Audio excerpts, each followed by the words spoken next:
It's Tuesday, September 30th, 2014. I'm Rim. I'm Scott. And this is Geeknights tonight. Floosh. Floosh. It's Pandante. Floosh.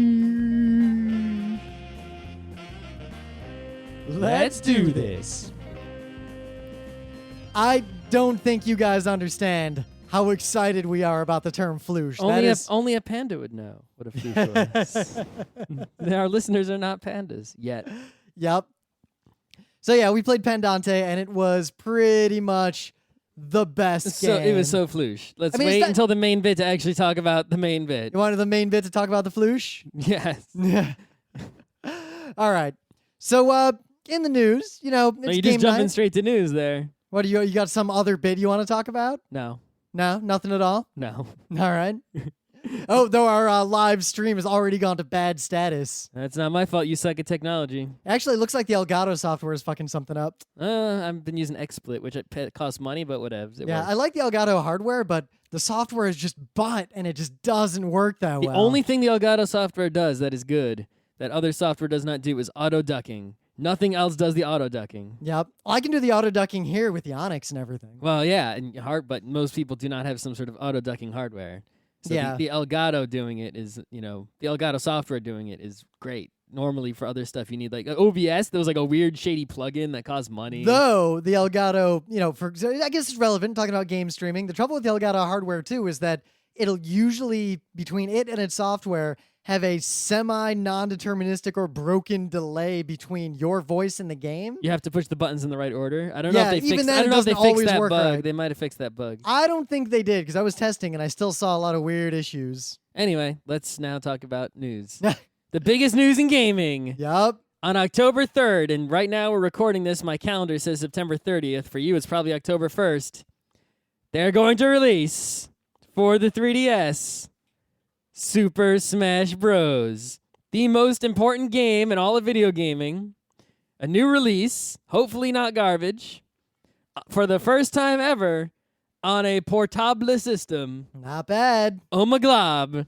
This shit is going... Mario... It's weird because this basically destroys the competition completely, but what is the competition? Mario Kart.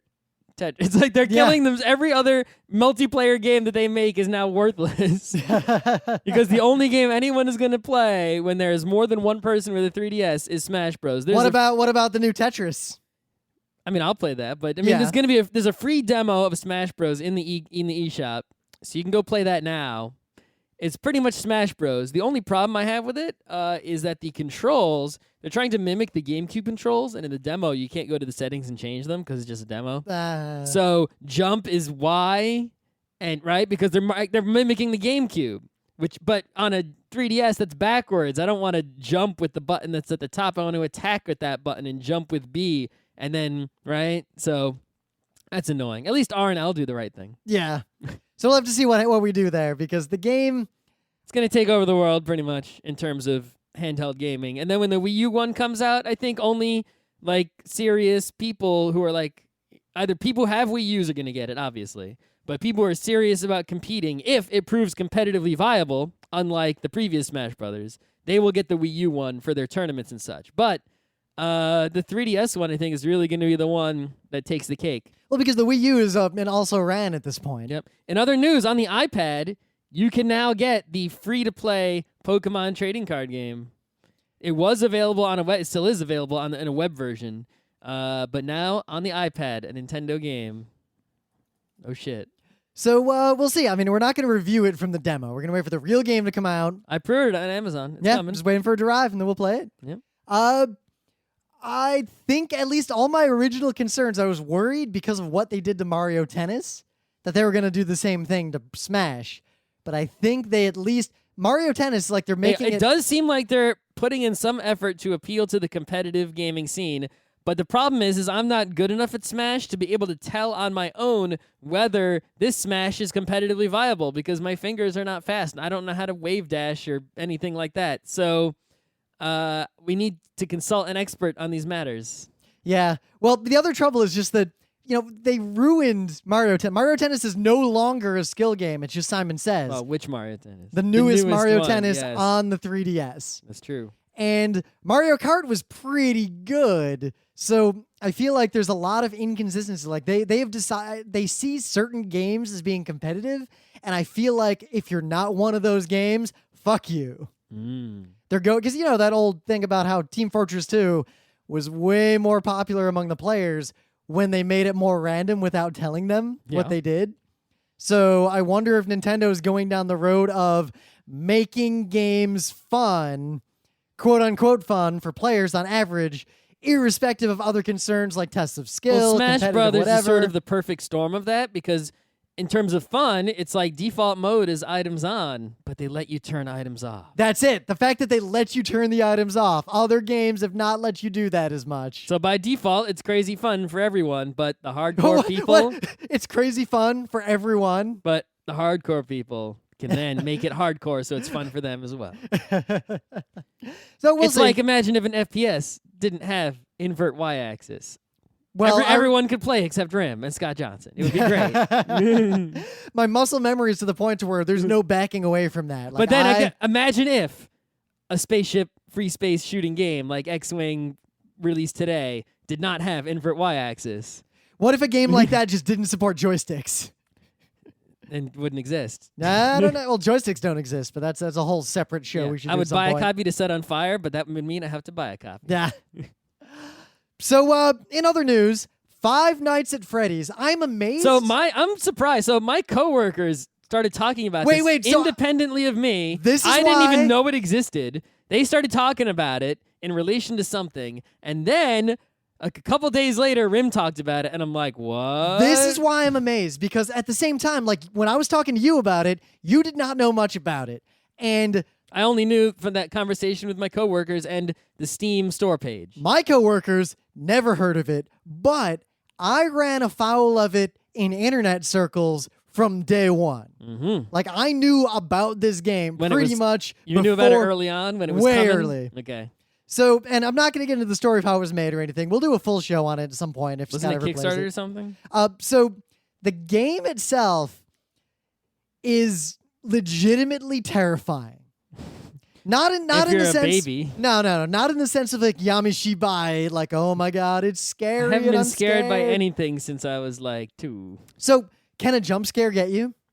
It's not scary. That's No, but surprise. Yeah, Scott, there's the thing. There's a gradient between surprise and scared. I did not say the game scared me. I said it terrified me. Okay. Here's what happened. I think terrified is just extreme. Is the same thing as scared, only to a greater degree. No, I would say that terrified is extreme fearful surprise. No. Yeah. So here's the thing. The game does not pretend that it's not getting you with jump scares. In fact, in the very beginning when you start it, it says, warning, this game is basically just jump scares. Great. So you know. Boo. You know. And it uses jump scares effectively to punish you for failing. So as a result, you're playing the game, and in my experience, I start playing the game, and I kind of know what the deal is, and I play through night 1. It was pretty good, but in night 2, when shit got real, and the game was even like, yo, dog, shit's real now. It tells you shit's about to get real. Basically. My heart rate was going up because the game is just extremely... You're playing with a biometric sensor? I could feel it. My heart was pounding because the game is very stressful to play. You have to be paying attention to all these things constantly. You haven't even told people what the game is. Yeah. So, because I'm saying this is why the game got me. And then the moment happened where the game, you're like, I lost. And the jump scare thing was about to happen. And I knew a jump scare was coming. So what I did is I leaned back from my monitor, I folded my arms, and I kind of looked away, just like waiting for it to happen. Like you do if you look at one of those like jump scare kind of memes. Mm-hmm. So I'm just waiting for it to happen, and then I'm going to restart the game.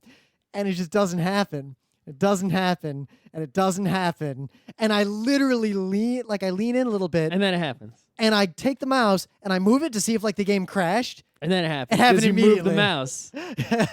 It wasn't going to do it if you weren't there. But then I thought back, the game warned me that moving the mouse would do it. Oh, it did it? So here's the deal.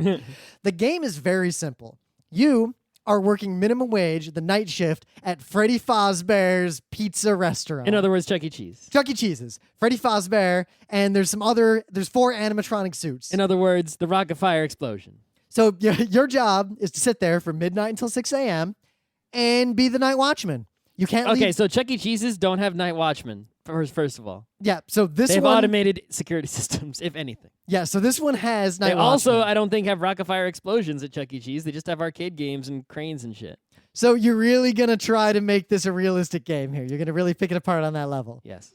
So here's the deal. You're sitting there in the room. You cannot leave the room. The only controls you have is you can move the mouse to look left or right. There's open doors to the left and to the right. Why are there 2 doors? That's just like the main security room. This is a weird-ass building. Who made this thing? The layout's actually really straightforward. You're sitting in a room. There's 2 hallways that go out from either side of you into like different areas of the complex. Chuck E. Cheese has hallways. It's a big open building with like a kitchen for the pizza. Yeah, like the back hallways, like where they store the animatronic suits that they're working on, and like the arcade games that need issues. You don't have those things. They send them away in a truck. And the kitchen and all that stuff. Plus, you're talking about Chuck E. Cheese's. This is Freddy Fazbear's. Okay. Totally different place. This is a fancy place. Well, it's coming down on rough times. Because if you're playing the game, you see a newspaper like pinned up to the wall, and if you read it, like a kid got bit by one of the animatronics or something. Like something Why? bad They're on a happened. stage. No one goes near them. Yeah, apparently a kid went and fucked with one of them. Well, then he gets what he deserves. They get electrocuted by that shit. Yeah, apparently he made it a surprising amount of time without his frontal lobe after the bite of 87. Great. So the game, the conceit of the game, forgetting your bullshit, is that you sit in this room, you can't leave. The only controls you have are look right, look left. Why can't you leave? Are you tied down? Yeah, like there's no way out. You're stuck in the room. Who knows why? Someone Who cares? glued you to the chair? So so it's one of those disempowering things. You can move the mouse down, and that Look at your junk. pulls up a view, a display in front of your face, like physically, like it pulls up in front of you, and then you can see all the security cameras. And you click on the map on all the cameras, and you see what that camera sees. You can't control the camera. Camera like moves back and forth, does its own thing in that room, but you can look at that camera. You can look at any of the cameras. If you move the mouse back up, the console goes back down, you're looking at the room again. You can shut the door to the left or right, and you can turn on the light in the hallway right there to the left or to the right. As long as you are using the camera, have a light on, or have a door closed, your power consumption increases. Okay. This place has limited power. They're trying to save budget, and the doors are open by default. It takes power to hold them closed. What kind of shitty door? Just they're wooden doors, right? No, they're steel security doors. What the fuck are there? Steel's electronic Yeah. security So doors? Scott, if you play this game, the vibe is that what kind of fucked up joint is this? Yeah, what kind of fucked up joint is this? So you're in this room with steel security doors, and they default open. So if the power runs out, all the lights go out, and the doors open. Doors default to closed. Nope. So imagine a safety, like a fire code thing where... Imagine a grocery store with power doors. They close if the power's Scott, out. so imagine a grocery store where the doors, if they're closed and the power goes out, they default to closed and you can't get out because there's still security doors and everyone's trapped inside. You just move them with your hands because they have manual controls because they're doors. You can open them with your hands. Yeah, this place has steel security doors that nothing can break through these things. You can pull them open with your hands. No, they weigh like a ton. They They're have like, a knob. No, there's no knob. These are the kinds of doors like on the outside of a blast furnace. They're like the doors you would put on the outside of a you need nuclear a lightsaber bunker. to cut through. Yeah, nuclear bunker door. And a Chuck E. Cheese. Yeah. So you're sitting there and you get a phone call, like a voicemail, from the guy who did your job like the previous week. Like, hey, dude, here's how to do the job. Keep an eye on him. So he still lived. And what he warns you is that these animatronic suits, they're AI controlled. So during the day, like they do their thing on their own. They're programmed. And at night, they like to roam around because if you don't let them move around at night, their servers lock up or whatever. He doesn't know or care. That's just how it is. And part of the AI is that if they see an exoskeleton that's not inside of the animatronic suit, that's against the rules. So they will put it in a suit. They'll take it and they'll shove it into a suit. Okay. If they see a human being after hours, they think it's an exoskeleton, and they shove it into a suit. And because that suit's full of a bunch of metal and electronics, that's pretty much guaranteed to horribly kill you. Oh, okay. So if they see How you... strong are they? If I was... They are huge and powerful. But if I'm standing there, if I meet the real rocket fire explosion, I can just kick one of those fuckers over and smash it. It's not that durable. Yeah, these things can overpower a human being. So they're if basically the Terminator. Yes. So if they Why see is the you, Terminator working at a Chuck E. Cheese? yeah, so on the fourth night, He should be going to save John Connor. on the third or fourth night, the guy's voicemail is basically like, yeah, so and the guy's like, I think this place is kind of fucked up. Did he say fucked up? No, I feel like you should go check on like what's in those other suits in the supply room. And the third night, after the first night, why don't you quit? Because you need this money. I can get money elsewhere. Maybe not, because your name is Mike Schmidt and you probably need money. The best. So at the end of the game, you know what I'll do? I'll just rob this fucking place and leave. if you win the game, It's possible to you know what win. it gives you? Mm. It just shows you made $120 by surviving this bullshit. So you beat it? Yeah. Well, I didn't beat it. I went and looked up a spoiler. So you're sitting there in the game and you get these warnings, and then you look at the stage. There's 3 animatronic suits. And you look at Pirate Cove. There's a 4th suit you can't see that's behind a curtain. And that's the whole game. They roam around. You got to keep an eye on them. They all follow different rules. And shit's kind of terrifying. I don't want to spoil stuff. I feel like you guys should play it because it's such a short game. But I'll give you an example of some shit that went down. So I look at the stage. All 3 suits are there. Let me tell you about my character. And then I look at Pirate Cove. The curtain's closed. And then I see some sort of hallucination. That happens occasionally. And then I look at the Pirate Cove, and I look at the stage again, and Bonnie the Bunny's gone. Why don't you just go chill out in the Pirate Cove? You can't move. Also, if you go there, it'll see you, and it'll kill you. So I look at the stage, and Bonnie's gone. Bonnie the Bunny's gone. So I start looking around, and I find her on the camera. And she's like in the hallway, kind of near me. So it turns out that the cameras actually have a blind spot, as the guy warns you on the phone, right next to your doors. So eventually, I can't find Bonnie the Bunny. Like, look at all the cameras, I just can't fucking find her. And then I just pull out of the camera, and I click on the light, and she is right fucking outside the door looking inside, and I slam the door shut. Mm-hmm. She doesn't kill me. Then I pull the camera up to look for Chica, the chicken, because he like is wandering around somewhere, and I couldn't find him. I don't see him. And then suddenly, the chicken pulls the camera down and kills me out of nowhere, and it scared the ever-living fuck out of me.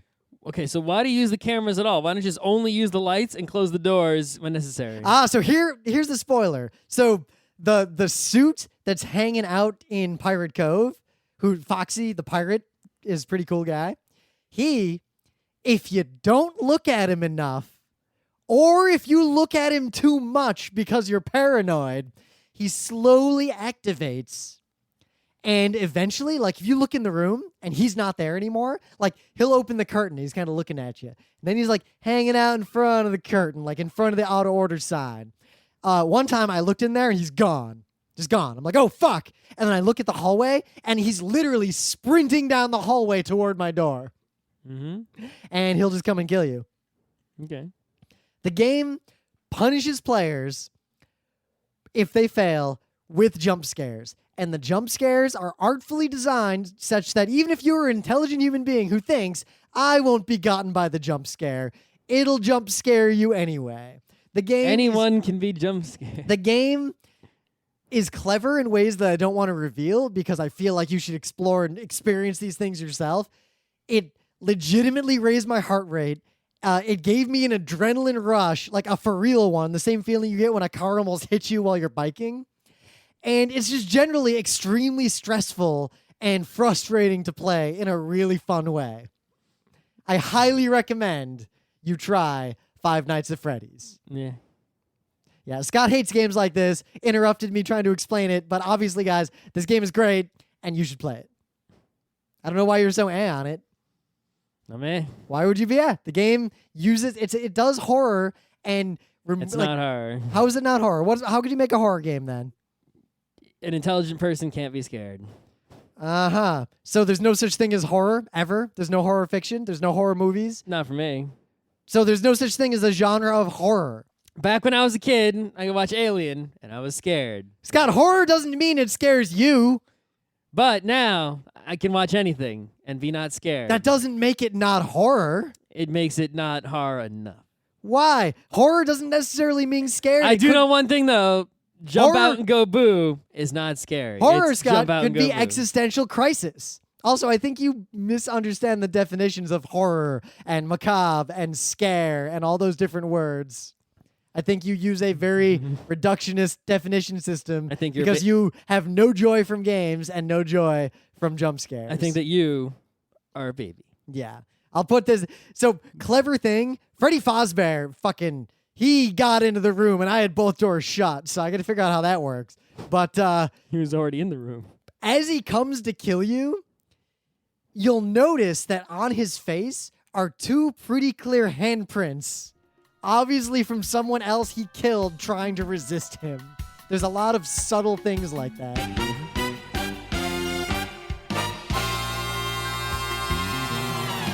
So anyway, things of the day, because Scott has no joy from games. We should move on to something else. Did you watch my thing of the day? No, I did not. I was busy setting up this stream that appears to be failing. So my thing of the day, this dude, his only flaw in his entire life was being a Phoenix Coyotes fan. If you did not know, hockey is soon. Preseason hockey is now. It is hockey time. No. We did pretty good at hockey last year. So hockey this year, of course, is even more exciting than usual, which is the most exciting sport can possibly be. No.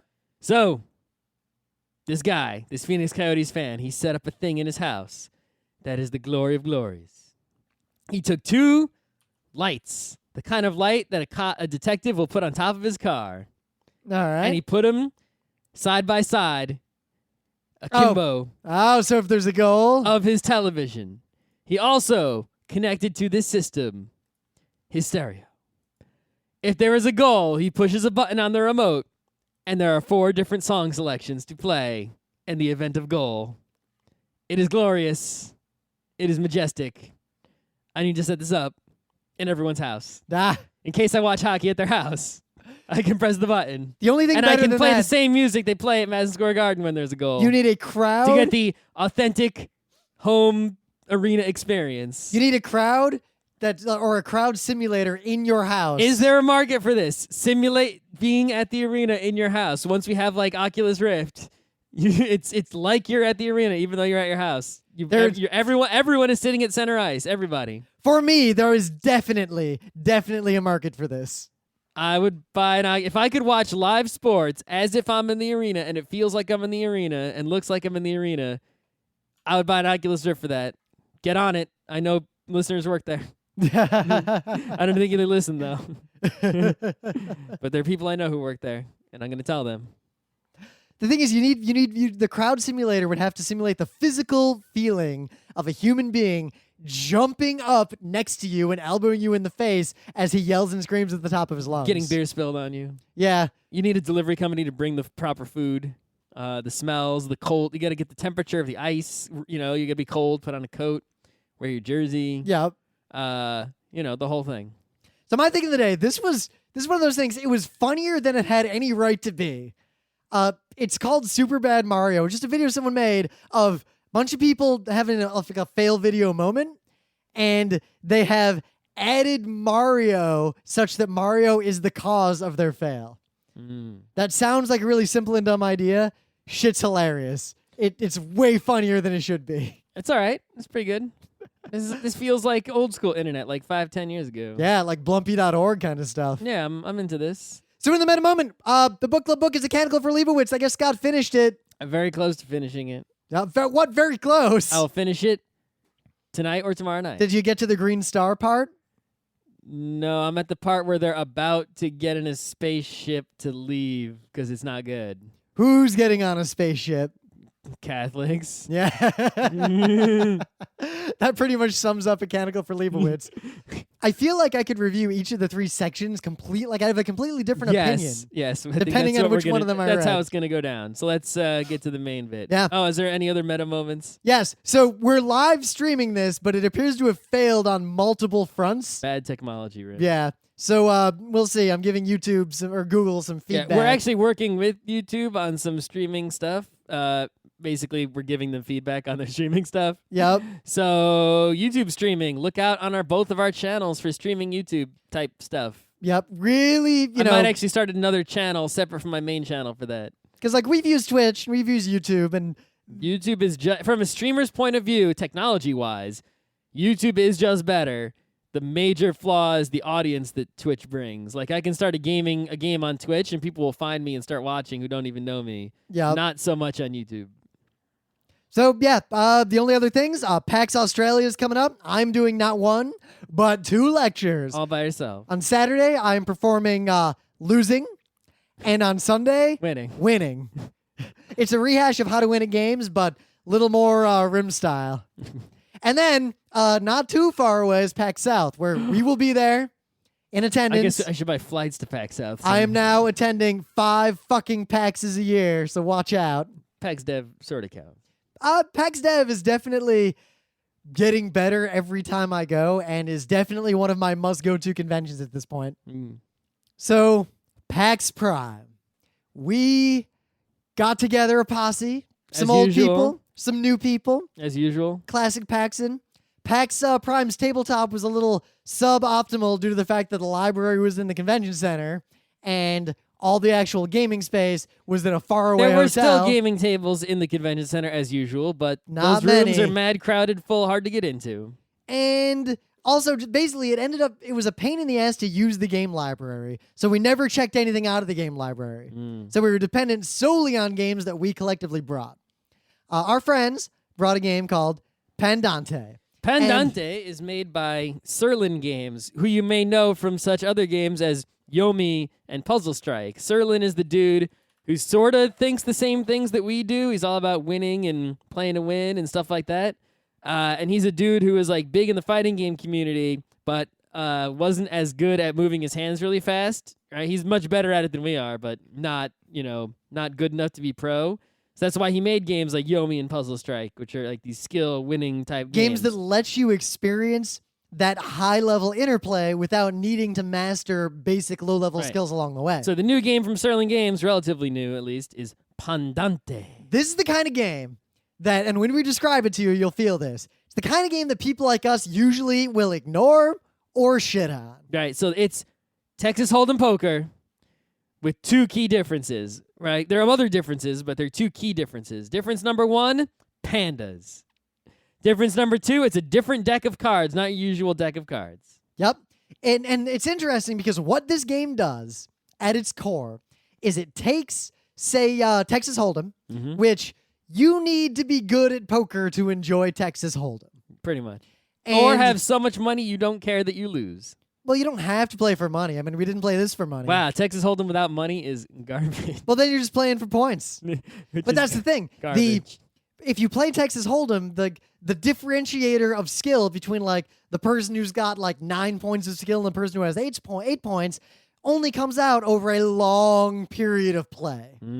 Pandante distills that so that it's a relatively short game. It plays more like a German board game or like the kind of tabletop games we like, and you get the brain feel and the excitement of the important rounds of Texas Holdem without having to play 100 rounds of Texas Holdem and without having Where to be... most of them, everyone just folds right away. Exactly. And they're for almost no money, and then the big one happens. Exactly. In Pandante, every round is the big round. So this game, much like I said for that My Thing of the Day video, it's a game that is way more fun than it has a right to be. And we resisted. When our friends were like, hey, let's play this game, we were like, we'll play it once so we can review it.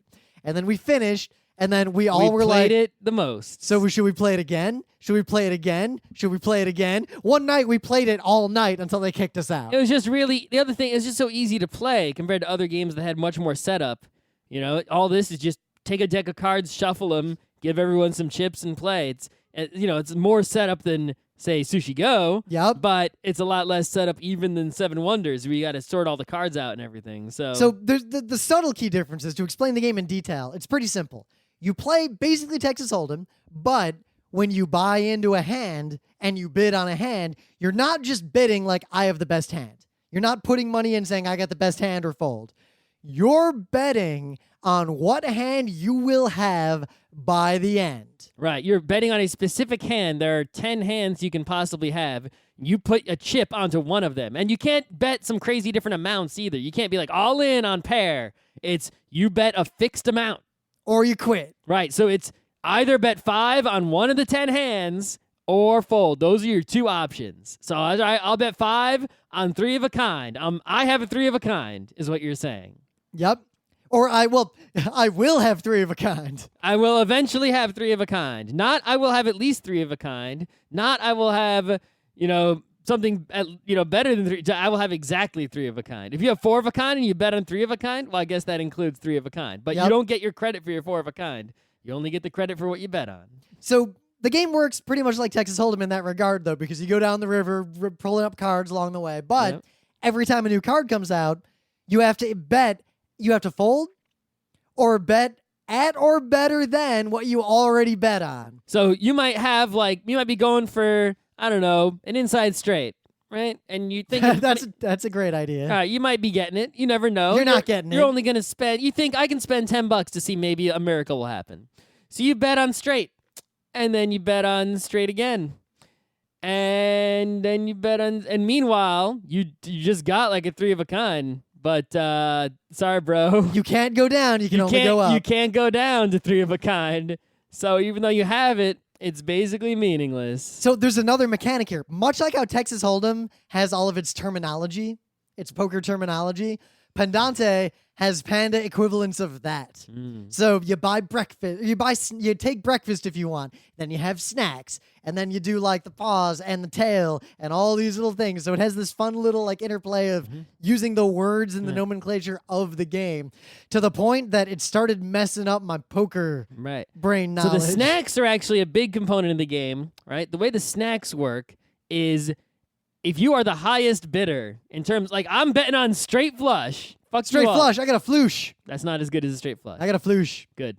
If you are the highest bettor at any given snack time, you get free snacks, which means from your hidden cards, you can throw some out and get some new ones. You draw a card, and then you may or may not keep that card, throwing away another card. So you still have 2 cards, but you can swap in and out. By going big and betting big, you actually have a chance to make that big a reality with all the snacks.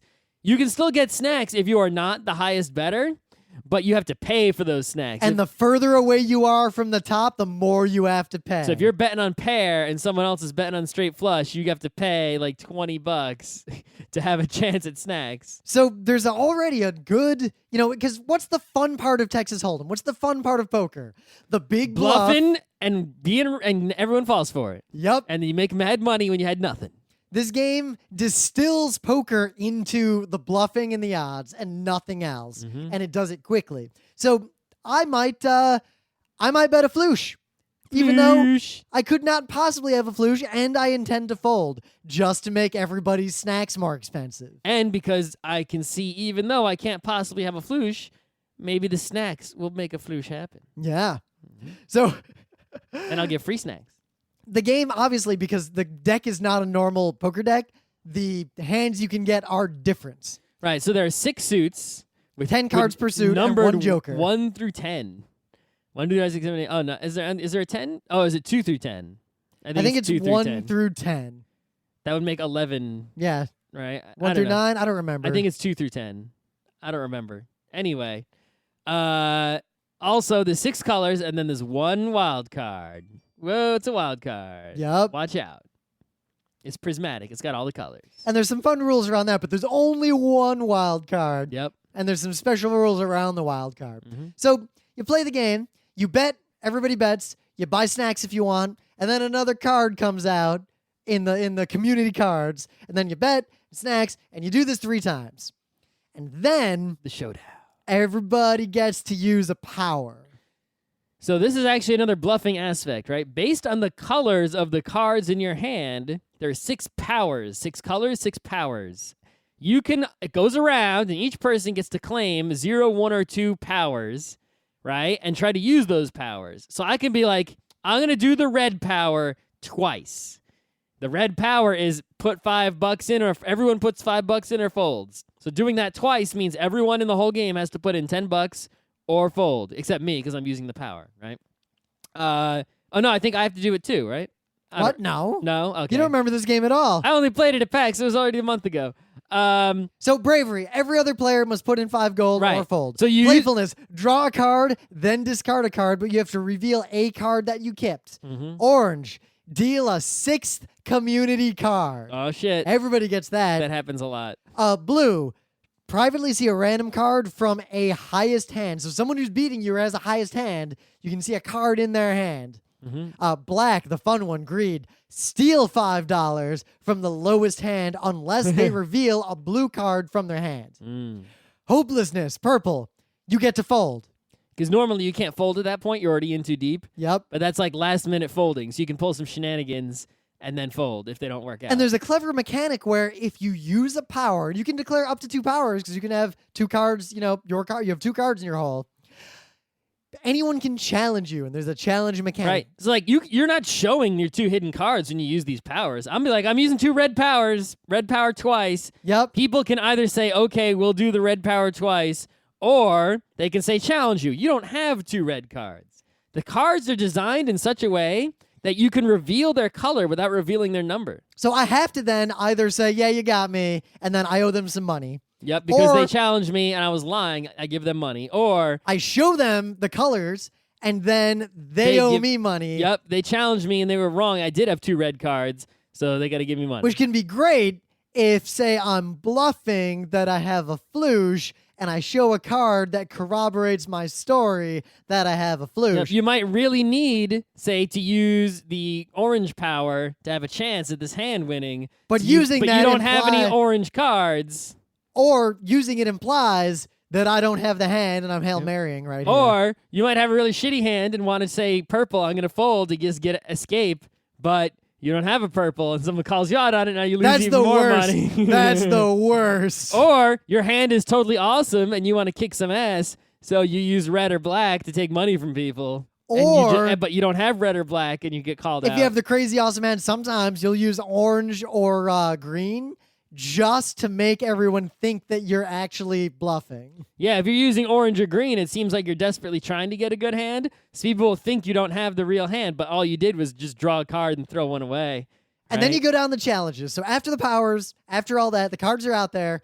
Whoever has the highest hand, everyone has a chance to either challenge them or say, yeah, you win. I bet on 5 of a kind, and no one else bet on anything close to 5 of a kind. I just win without revealing anything whatsoever unless you challenge me. So challenges in this stage are interesting because on normal challenges with the powers, if you are wrong, you owe the other person some money. It's not a big deal. If you challenge someone's hand and they're winning and you're right, you get a little bit of money, and of course, they don't win. Mm-hmm. And it goes down to the next person. If you challenge someone and you're wrong, they actually have the hand. I have 5 of a kind. Read them and weep. You are fucked. You owe them so much money. It is devastating. You just lose the game, basically. Yeah. So if you are not challenged and you win and you were bluffing, you can tell everyone, yo, dogs, I was bluffing. You're stupid. And then you get to draw a Panda Lord. The Panda Lords are so ridiculously strong. Waggles. It's all about Waggles. Fuck everybody else. We pretty much only took Waggles because he was so much better than the other pandas. Well, I think we took Waggles mostly because of the waggle action on the card. That's also an excellent reason to take Waggles. But the Panda Lord, if you have him, have one, and you can just take one. There's one of every color.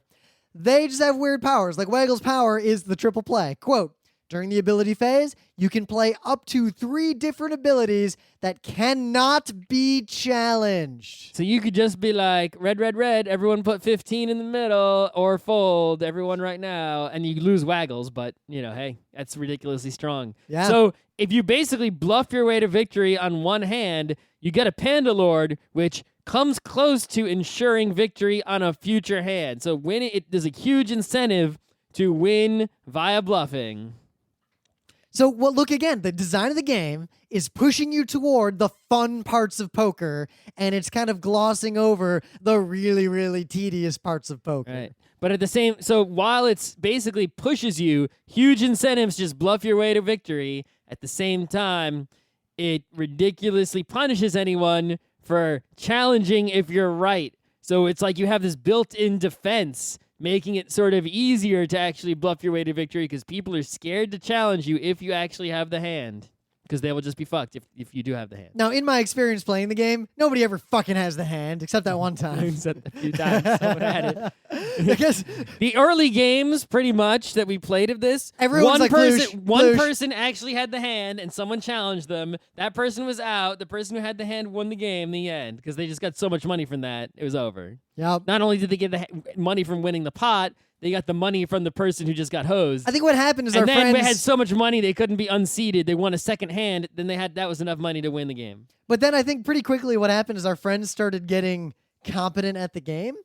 Part of the problem was that it's not easy to calculate the odds or viscerally feel the odds of the 6-color 10-card deck. Yeah, it was very hard to calculate the likelihood of, like, what are the odds he has a Floosh? Oh, pretty good, actually. There's like 10 cards of that color, right? So the odds that he's got 2 of them. So like and a full house. He's had like 5 snacks. He's seen like 7 cards this game. And plus the ones on the table, it's like that could easily be a full Floosh, houses, right? Not that hard to get. Flooshes, slightly harder to get. I don't know if it's because it's on the far right side or because we just really like the word floosh. Only a panda would know what a Floosh is. Yup. It says in the instruction manual. The game's flavor text and just the art and everything on the cards was well done to the point that we started using its terminology despite making fun of how dumb its terminology was when we learned the game.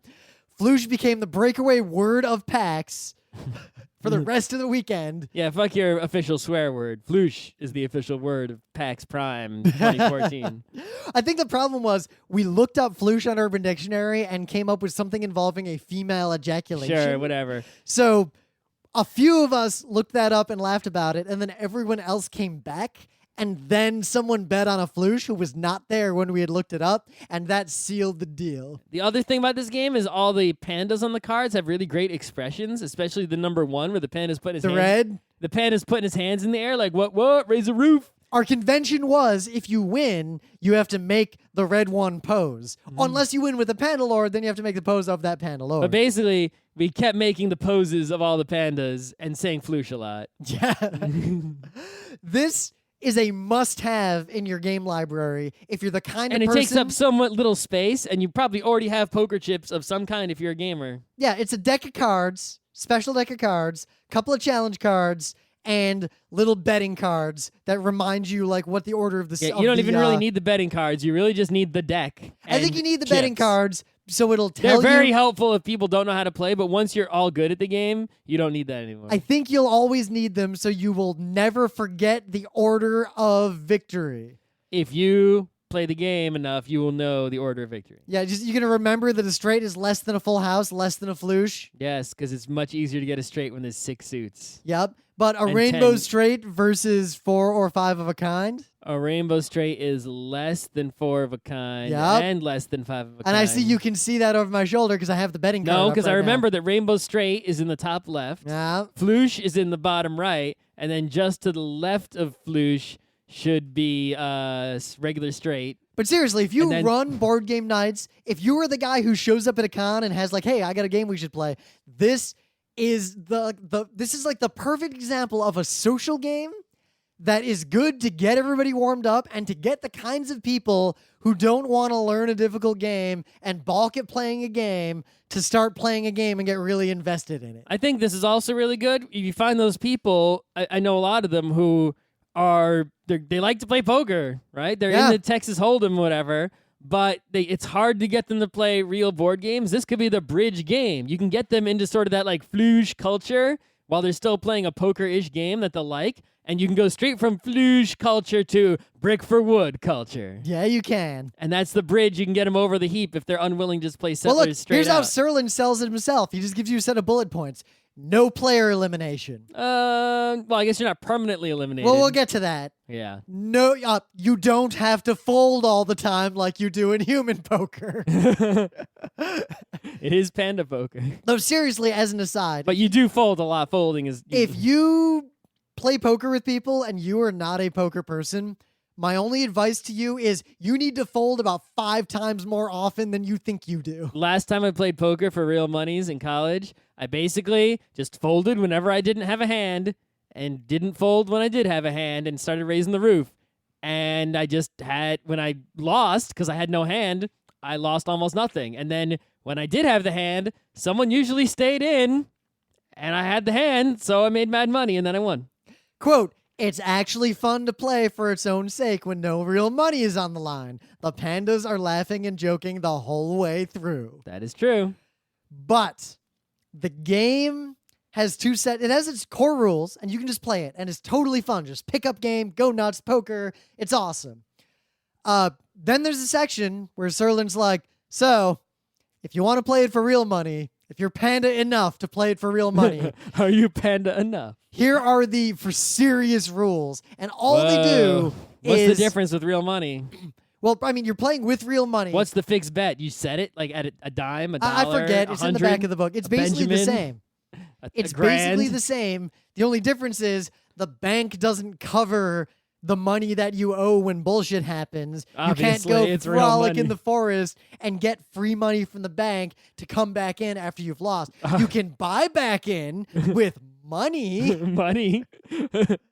Real money. Yeah. So I kind of wanted to try playing this with real money at PAX. No one else was super into it. I'm not super into jail. I would not be worried about jail. I'm sure if you played games for real money and enforcers noticed, you would not be welcome back. Scott, even if you're playing for real money, you use poker chips. You settle up afterward. Jeez. It's like me playing Hearts for money in middle school I'll be cafeterias the bookie, 101. and I will also play. That's fine. Good. We're not giving the house a cut, and oops. The book is slightly skewed here. Yeah, everyone owes me $10. But there's no book. There's poker chips. What, are you going to have counterfeit poker chips? No, I'm writing down in the book what happened, and then you'll forget what happened, and we'll look in the book and see what we happened. don't bite down. You know what you do? You take your fucking poker chips, we all go somewhere, like at a restaurant, and then we exchange poker chips for money.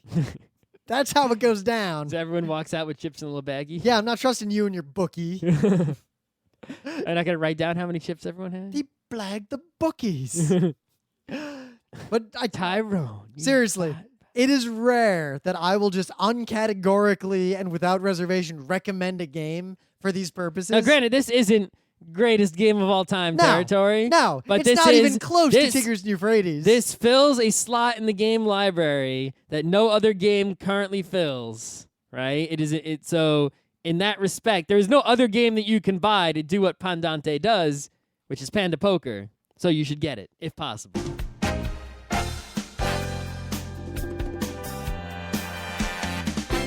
This has been Geeknights with Rim and Scott. Special thanks to DJ Pretzel for the opening music, Kat Lee for web design, and Brando K for the logos. Be sure to visit our website at frontrowcrew.com for show notes, discussion, news, and more. Remember, Geeknights is not one, but 4 different shows. Sci-Tech Mondays, Gaming Tuesdays, Anime Comic Wednesdays, and Indiscriminate Thursdays. Geeknights is distributed under a Creative Commons Attribution 3.0 license. Geeknights is recorded live with no studio and no audience. But unlike those other late shows, it's actually recorded at night.